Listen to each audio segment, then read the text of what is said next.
Hello students, today we are going to start a new chapter, chapter 18, how clothes are made. Clothes कैसे बनते हैं ये आज आप इस चैप्टर में पढ़ेंगे।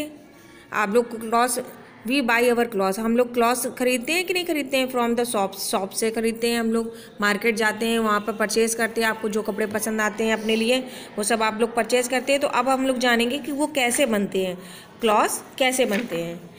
But from where do the shopkeepers get the clothes? Do they make the clothes themselves or do they get them from someone else? Do you know where clothes come from? We buy our clothes. हम लोग अपने कपड़े बाहर shop में जाते हैं, वहाँ पर शॉपिंग करके खरीदते हैं। But from where do the shopkeeper get the cloth? लेकिन ये जो क्लॉथ्स है ये शॉपकीपर के पास कैसे आते हैं ये आप जानते हैं क्या? Do they make the clothes, क्या वो क्लॉथ्स बनाते हैं दैम सेल्फ खुद, अथवा do they get them from someone else, या फिर वो किसी और से लेते हैं। डू यू नो, क्या आप जानते हैं कि वो क्लॉथ्स कहाँ से आते हैं? नहीं जानते हैं? तो आज चैप्टर रीड करेंगे तो उसमें हम आपको बताएंगे। सबसे पहले हम पढ़ेंगे कॉटन। कॉटन तो आप लोगों को लास्ट चैप्टर में भी पढ़ा था, आप लोगों ने कॉटन से क्लॉथ्स बनाते हैं कॉटन से। तो cotton clothes are made from cotton. Cotton clothes किससे बनते हैं? कॉटन से। Obtained from the cotton plants, जो कॉटन प्लांट से आता है।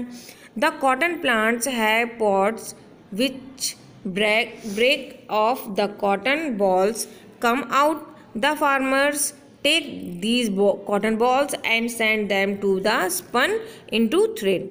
जो कॉटन क्लॉथ्स होते हैं वो कॉटन से बनते हैं, जो कॉटन प्लांट से आता है। द कॉटन प्लांट्स जो होता है पॉट्स, उसमें देखिए इस तरीके से पॉट्स लगे होते हैं। Which break off the cotton balls, उससे कॉटन बॉल्स निकल के बाहर आ जाती हैं इस तरीके से।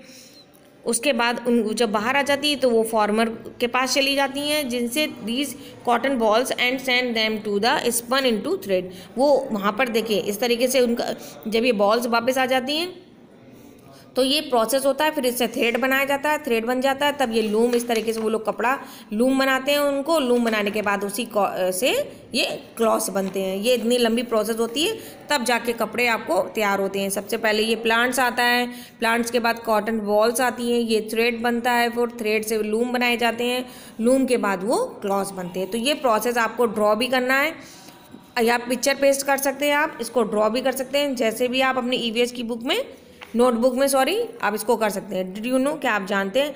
The first Indian cotton mills was opened इन बॉम्बे। जो फर्स्ट इंडियन कॉटन मिल्स थी वो आपकी सबसे पहले बॉम्बे में ओपन हुई थी, जिसको अब मुंबई कहते हैं। इन 1854 में। कब हुई थी? 1854 में हुई थी। अब बॉम्बे का नाम चेंज होकर मुंबई हो गया है ना। सेकेंड नंबर, पहले तो कॉटन था, अब आपका नेक्स्ट आ गया वुल। ये भी आपने लास्ट चैप्टर में पढ़ा था। We get wool from sheep. Wool आपको कहाँ से मिलती है? शीप से मिलता है। The thick hair that grows on the body of the sheep is called wool. जो थिक हेयर होते हैं जो उसकी बॉडी में, शीप की बॉडी में होते हैं, उसको हम लोग वुल कहते हैं। This wool is cut with big scissors और मशीन। इसी वुल को वो लोग काटा जाता है बड़े बड़े सीजर्स से या फिर मशीन से। मशीन आती है, उससे भी उन लोग उनके वूल को निकाल लेते हैं। इट इज़ दैन क्लीन, उसके बाद उसको क्लीन किया जाता है, वॉश किया जाता है। व्हेन इट बिकम सॉफ्ट, जब ये सॉफ्ट हो जाता है। इट इज़ स्पन, इसको भी स्पन किया जाता है इनटू वुलन थ्रेड में, इसको वुलन थ्रेड में स्पन